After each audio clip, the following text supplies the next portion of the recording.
Həyatınızın sükanını əlinizə almağa hazırsınız, özünüzü daha dərindən tanımaq və məqsədlərinizə doğru inamla irəliləmək istəyirsiniz, o zaman SWOT analizi ilə tanış olun.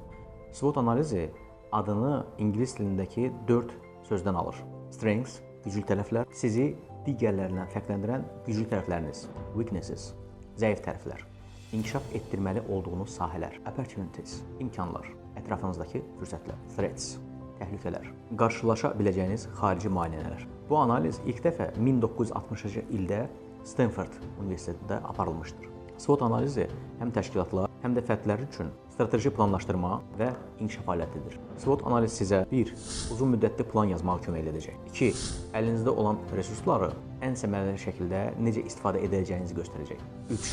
Risk və təhlükələri əvvəlcədən görməyə yardımcı olacaq. SWOT analizi yalnız bir dəfəlik bir təhlil deyil, davamlı olaraq yenilənməsi və dəyişən şəraitə uyğunlaşdırılması vacib olan dinamik bir prosesdir. Şiddətlə tövsiyə edirəm, mentorlarınızdan SWOT analizinizi istəyin. Yoxdursa, özünüzün SWOT analizini edin.